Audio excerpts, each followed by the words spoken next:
Hello সবাইকে, আমি রজনী। আমার আরো একটি মিনি ব্লগে তোমাদের অনেক অনেক স্বাগত। ছেলের ফাইনাল পরীক্ষা হয়ে যাওয়ার পর চলে এসেছিলাম মায়ের কাছে। সেখান থেকেই আমি আর দিদি একদিন বেরিয়ে পড়েছি শ্রীরামপুর। দিদির বেশ কিছু জিনিস কেনার ছিল, সেই জন্যই শ্রীরামপুর আসা। আজ শ্রীরামপুরে এসে প্রচুর ঘুরেছি, প্রচুর দোকান ঘুরেছি, তারপরে নানা রকম কিছু খেয়েছি। এই যেমন নিয়েছিলাম কুরকুরে মোমো।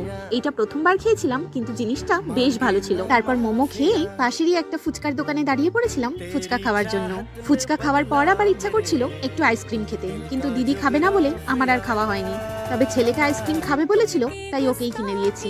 এই দোকান থেকেই দিদির একটা জিন্স কেনা হয়েছে, তবে জিন্সটা একটু অল্টারেশনের প্রয়োজন ছিল, তাই অল্টার করতে দিয়ে আমরা ওয়েট করছি ওটা হয়ে যাওয়ার। যদিও অল্টার করতে দিয়ে আমরা পুরো সময়টাই এখানে বসেছিলাম না, আশেপাশের আরো কিছু দোকানে ঘুরতে গিয়েছিলাম। তারপর বাড়ি ফেরার পথে ছেলের জন্য এই টুপিটা সুপারমার্কেট থেকে কিনে ট্রেনের জন্য আমরা প্ল্যাটফর্মে বসে ওয়েট করছি। আজকের ভিডিওটা এখানেই শেষ করছি।